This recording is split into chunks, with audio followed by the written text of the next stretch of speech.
दोस्तों नमस्कार, आप देख रहे हैं अनुग्रह न्यूज। प्राचार्य पदोन्नति टीक ऑर्डर में काउंसलिंग 20 अगस्त से 23 अगस्त के बीच संपन्न हुई। इसमें 835 लोगों को काउंसलिंग में बुलाया गया था, जिसमें 785 लोगों को जगह आवंटित की गई और उनके लिए बाद में पदस्थापना आदेश जारी होंगे। कुल 1335 लोगों की सूची थी प्राचार्य टीक ऑर्डर में, जिसमें 500 लोगों को काउंसलिंग में नहीं बुलाया गया था। उन 500 में लगभग 73 लोग रिटायर हो चुके थे और 427 लोग ऐसे थे जिनके संबंध में ये कहा गया कि वो कहीं न कहीं प्रभारी प्राचार्य हैं और उनकी पदस्थापना उसी जगह पर होगी जिस विद्यालय में वो प्रभारी प्राचार्य हैं।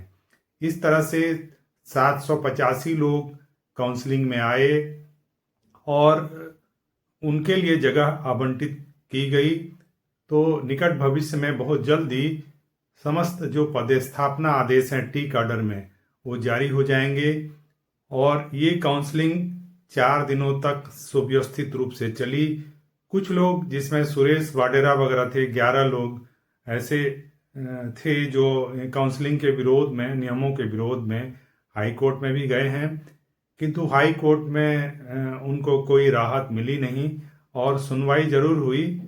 पर ये काउंसलिंग चूंकि पूरी हो चुकी है और ये किसी भी जगह आवंटन में शासन का अधिकार होता है कि वो किस तरह से काउंसलिंग को करे, तो इस पे कोई बहुत राइट्स नहीं बनता है। यहाँ तक कि सिंगल बेंच में ये भी सुनवाई के दौरान तर्क आया कि पदोन्नति भी कोई कर्मचारी का राइट्स नहीं होता है, उसका अधिकार नहीं होता है। शासन जो है उन्हें पारितोषिक के रूप में ये पदोन्नतियां देती है।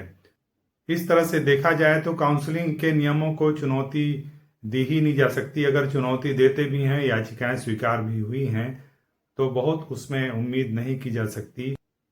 ये जो याचिकाकर्ता हैं 11 लोग, ये भी काउंसलिंग में जरूर भाग लिए होंगे और उनको भी जो है जगह आवंटन किया गया होगा, ऐसी उम्मीद हम लोग करते हैं। और अब इसके बाद प्राचार्य ईक ऑर्डर के जो फैसले की प्रतीक्षा सबको है। फैसला तो आज तो खैर शनिवार था, आज आया नहीं। अब फैसले को भी बहुत दिनों तक रोका नहीं जा सकता, तो निश्चित रूप से अगले हफ्ते तो ये फैसला आ ही जाएगा। और जैसे ही फैसला आएगा, प्राचार्य ईक ऑर्डर की काउंसलिंग भी जल्द होगी और उनकी भी पदस्थापना आदेश जारी होगी। तत्पश्चात व्याख्याता पदोन्नति की जो प्रक्रिया है वो आगे बढ़ेगी। जब तक प्राचार्य पदोन्नति की प्रक्रियाएं पूरी नहीं हो जाती हैं, व्याख्याता पदोन्नति की जो प्रक्रिया है उसको आगे नहीं बढ़ाया जा सकता। शासन ऐसा नहीं करेगी, क्योंकि प्राचार्य के जो पद हैं जब खाली होंगे, उन्हीं जगहों में व्याख्याताओं को उन रिक्त जगहों में पदस्थापना दी जाएगी। तो सबसे पहले तो प्राचार्य पदोन्नति की जो कार्यवाही है, जो प्रक्रिया है, वो पूरी हो जाए, उसके पश्चात ही व्याख्याता पदोन्नति के बारे में उम्मीद की जा सकती है। बहरहाल, अगर आपने अभी तक चैनल को सब्सक्राइब नहीं किया है तो चैनल को आप सब्सक्राइब कर दीजिएगा, लाइक करिएगा और साझा भी करिएगा। फिर एक नए संवाद में हम आपसे मिलेंगे। धन्यवाद।